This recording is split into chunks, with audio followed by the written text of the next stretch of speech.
Hoje vamos mergulhar fundo numa mensagem. Uma mensagem poderosa que vem da letra de uma música. A gente vai desvendar como ela é construída, sabe? Do comecinho, quando estabelece quem manda, até o momento da explosão, da rebelião. E tudo isso só com palavras. A pergunta é, como é que algumas frases, assim em sequência, conseguem provocar um desafio tão forte? E a coisa já começa com tudo. Olha só essa frase. Não tem aquecimento, não tem introdução, a gente já cai direto no meio do conflito. De cara já cria aquela divisão, sabe? Um nós contra eles. E quem são eles? Simples. São aqueles que têm o poder. É só isso que define o adversário aqui. Então é exatamente isso que a gente vai ver agora, nesta primeira parte. Como que essa dinâmica de poder é montada. Porque a mensagem não diz só, eles mandam. Não. Ela vai além. Ela mostra em detalhe quais são as ferramentas que essa autoridade usa para se manter lá em cima no controle. E aqui tem uma coisa genial, uma verdadeira sacada. A mensagem nunca diz quem é essa autoridade. É uma autoridade anónima. E por que isso é tão poderoso? Porque ao não dar um nome, ao deixar esse espaço em branco, a mensagem se torna universal. Qualquer um, em qualquer lugar, pode preencher essa lacuna com a figura de poder que faz sentido na sua própria vida. Isso faz com que o apelo seja, gigantesco. E sobre os métodos, a mensagem não economiza nos detalhes. É direto e reto. Não é um controle disfarçado, subtil, nada disso. É manipulação emocional na veia. Medo, ódio. A letra deixa claro que isso não é um efeito colateral, não. São as ferramentas principais. São os pilares que sustentam toda essa estrutura de poder. Ok, então o ponto central é esse. Nada aqui é por acaso. Essas ferramentas, o medo, o ódio, elas têm um objetivo muito claro. Criar um resultado específico, que é a conformidade. E é aí que a gente entra na próxima fase. Vamos ver como essa estrutura de controlo leva, passo a passo, a um ciclo de pura obediência. Bem, agora a gente chega no coração da mensagem. E aqui a coisa muda completamente de figura. A estrutura da comunicação vira outra. Fica repetitiva, quase como um mantra, sabe? É hipnótica.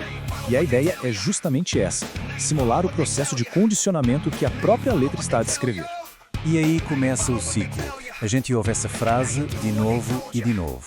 E olha, essa repetição não é por falta de imaginação, muito pelo contrário. É uma escolha, uma ferramenta de retórica muito poderosa. Cada vez que a frase se repete, ela martela a ideia na nossa cabeça. É uma ordem. E ordens são para ser seguidas sem pensar, sem questionar. E o ciclo não para, continua. Essa repetição cria um ritmo, uma cadência. Parece até uma marcha da qual não dá para escapar. Quase um canto hipnótico. A instrução vai entrando na mente, sendo gravada ali, internalizada pelo som, pela batida. Mas prestem atenção agora, tem uma mudança aqui, é subtil, mas faz toda a diferença. A linguagem muda. A gente sai do seguir o que eles dizem para o fazer o que eles mandaram. Percebem? A instrução virou ação. A obediência deixou de ser só uma ideia, agora é algo concreto, ativo. É exatamente isso. Esse loop, esse ciclo na letra cria uma sensação de doutrinação total.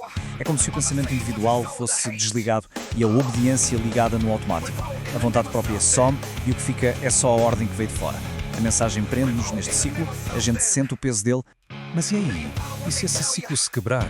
De repente a pergunta surge e ela corta tudo. É uma quebra brusca na estrutura, como um silêncio antes da tempestade.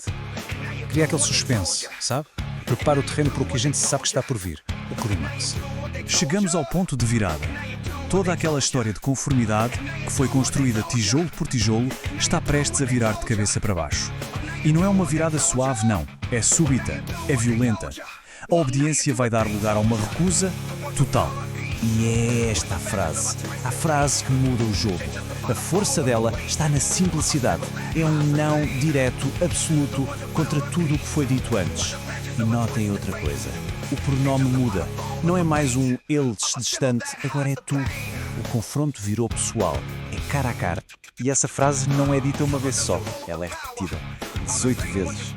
Isso é incrível, porque a repetição, a mesma ferramenta que foi usada lá atrás para criar a obediência, agora é usada para o oposto, para mostrar uma resistência esmagadora.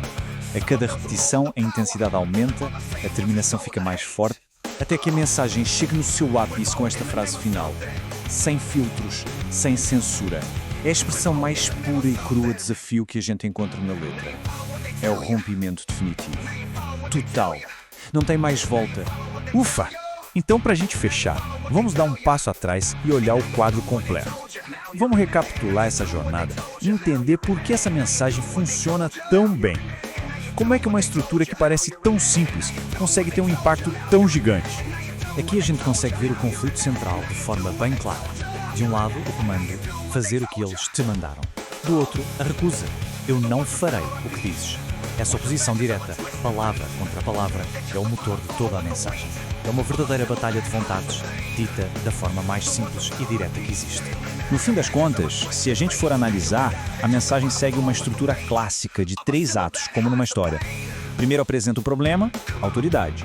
Depois aumenta a tensão com a obediência forçada e, por fim, resolve o conflito com a explosão da rebeldia. É uma narrativa completa, fechadinha e super poderosa, contada em pouquíssimas linhas. Isso nos traz de volta ao título Revolta em Nome de Algo.